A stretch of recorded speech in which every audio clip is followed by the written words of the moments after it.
Buenas noches, soy Carlos Elizondo, bienvenidos a Primer Círculo. Vamos a cambiar un poco la latitud, no vamos a hablar de México centralmente, sino de Estados Unidos. ¿Por qué? Porque el presidente Trump sigue estando en una situación donde todo se mueve con una gran rapidez. Habrán visto ustedes quizá la semana pasada al exdirector del FBI, Comey, testificando y diciendo básicamente que Trump le pidió que le echara una mano a su cuate, el ex asesor de seguridad Flynn. Y esto ha desatado toda una serie de discusiones de si lo van a tratar de procesar a través de un juicio político, un impeachment, lo van a tratar de desaforar. Hay un fiscal especial que está analizando los posibles vínculos entre la campaña y los rusos. Mañana va a participar en una sesión del Senado el fiscal general de Estados Unidos para tratar de averiguar esto. En fin, vamos a estar metidos en una permanente lupa en torno a la administración Trump y para tratar de entender qué significa realmente lo que está pasando y cuáles son las implicaciones. Hemos invitado a Carlos Bravo, profesor del CIDE. Carlos, bienvenido. Muchas gracias por la invitación, Carlos. Pues Carlos, a ver, esto que estamos viendo es un proceso de muerte lenta, es un proceso donde se va a acabar acostumbrando el público y veremos que se normaliza de una forma distinta a la que estamos acostumbrados, dada la enorme mayoría que tiene el Partido Republicano y no va a pasar de acá. Es un proceso donde Trump pierde poder, pero los republicanos ganan. Es decir, al arranque de esta administración, pues los republicanos estaban muy asustados respecto a Trump. Ahora quizá el que tiene que estar muy asustado respecto a los republicanos es Trump. Sí. Entonces, ¿dónde estamos? Hay quienes dicen que ya se va pronto Trump. Bueno, yo creo que, digamos, para contestar tu primera pregunta, estamos en un proceso de investigación.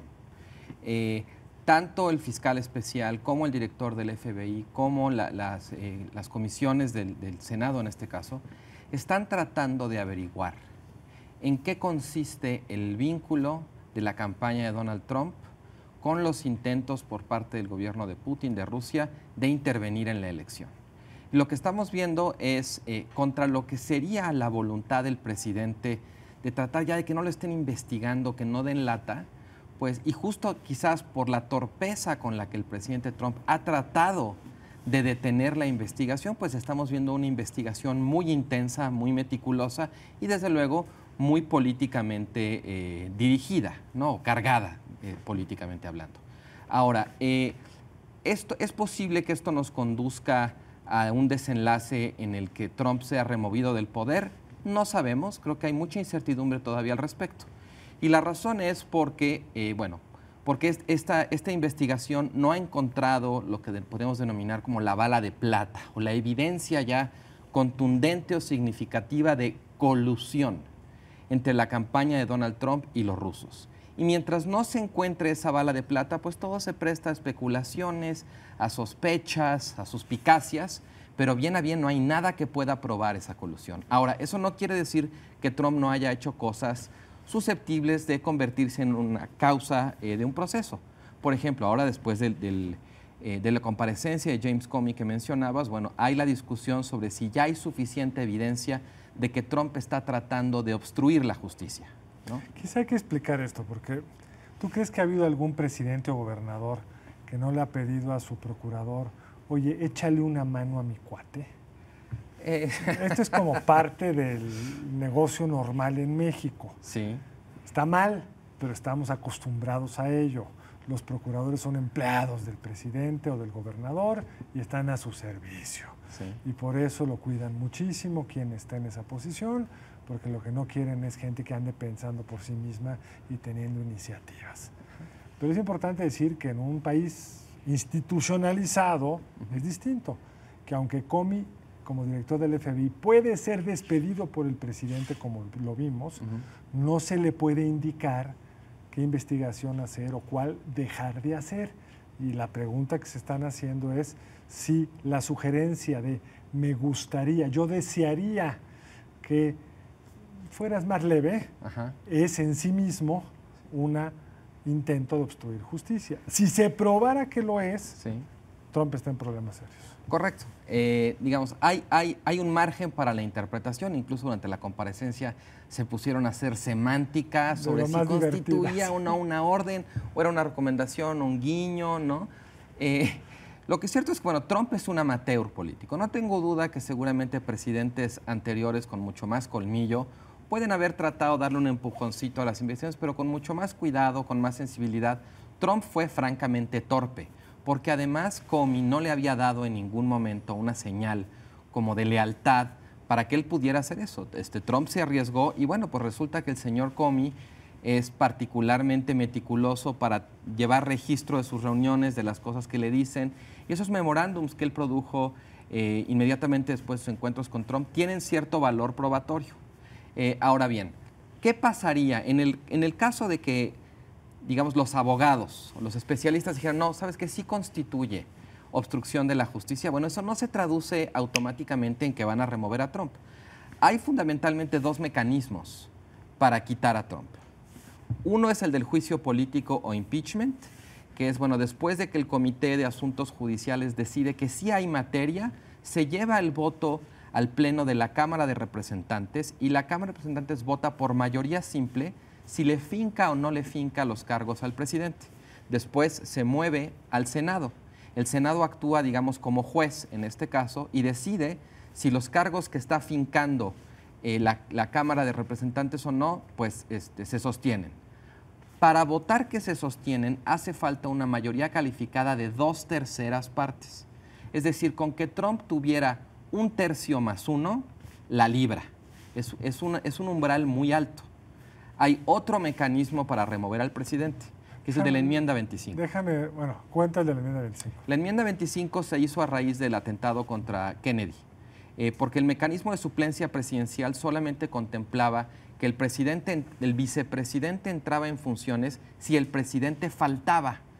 Pero en la legislación no estaba claro, bueno, ¿qué pasa si el presidente no falta, pero está incapacitado, ¿no? Entonces, bueno, se hizo esta enmienda para decir el vicepresidente y al menos una mayoría del gabinete van y le presentan a la Cámara de Representantes la solicitud de que el vicepresidente entre en funciones en la medida en que el presidente no está capacitado.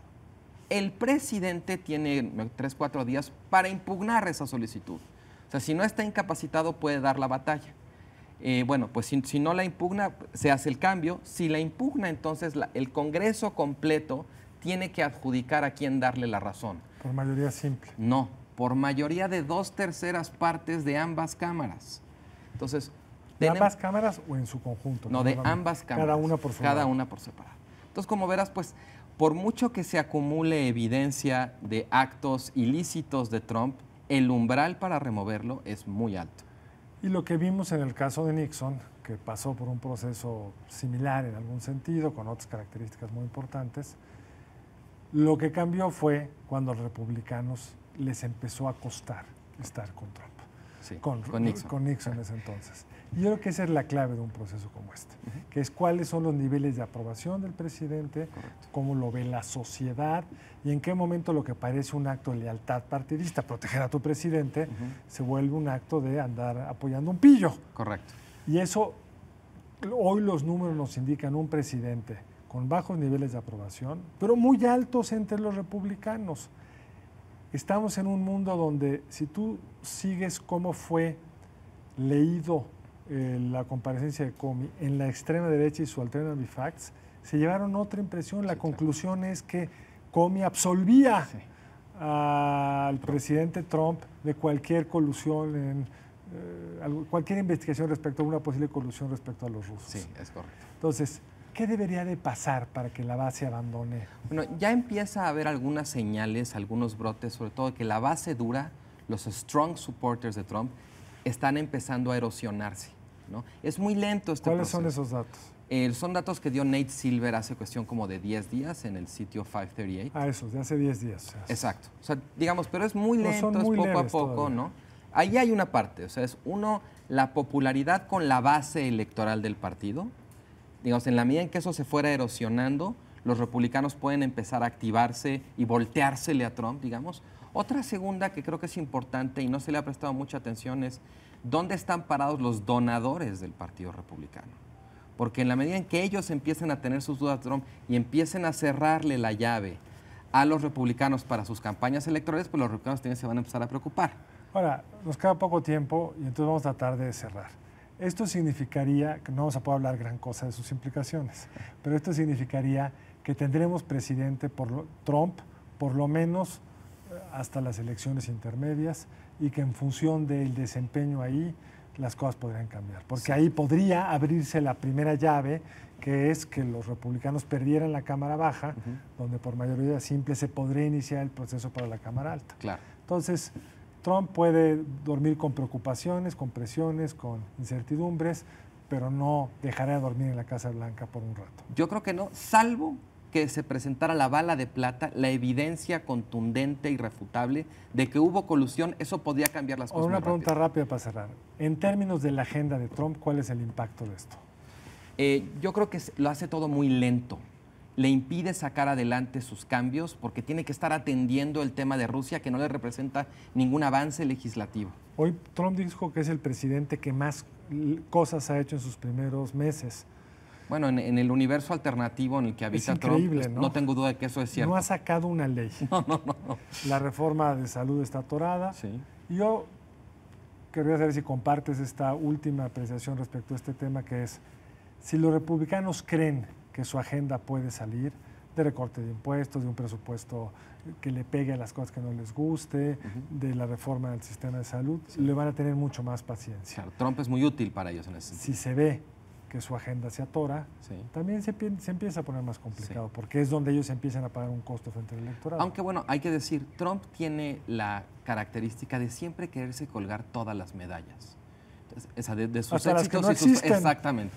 Entonces es posible que los republicanos calculen, bueno, vamos a tratar de empujar esta iniciativa total. Si fracasa, el costo lo va a pagar Trump, no nosotros.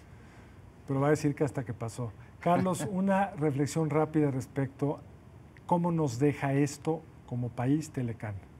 Bueno, creo que hay dos escuelas en esto. Hay una escuela de pensamiento que dice tenemos que apurarnos a tratar de sacar a México de la agenda de Trump, renegociemos el Tratado de Libre Comercio lo más pronto posible y antes de que empiece ya el ciclo electoral propiamente en México, tengámoslo planchado y vámonos. Es un poco la versión del gobierno, ¿no? Correcto, o sea, hay que tratar de reducir la incertidumbre. ¿La segunda? Yo creo que la segunda es, ¿pero por qué la prisa?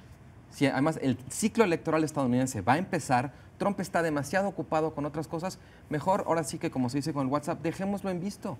Déjalo que siga. Pero si da un manotazo un día loco y se sale el tratado. Pero bueno, habría que cuidar eso, aunque yo creo que el bluff de salirse ya se lo cantamos Canadá y México. Pues Carlos, muchas gracias, nos veremos pronto. Al contrario, gracias a ti. Y a ustedes, muchísimas gracias por acompañarnos en esta emisión de Primer Círculo. Los esperamos el lunes entrante, pero antes, el siguiente sábado a las 11 de la noche, hay un documental en Azteca 13 sobre, ¿se acuerdan ustedes el error de diciembre? La discusión respecto a la devaluación del 94, de quién fue culpa y todas sus implicaciones en Canal 13, Azteca 13, a las 11 de la noche. Buenas noches.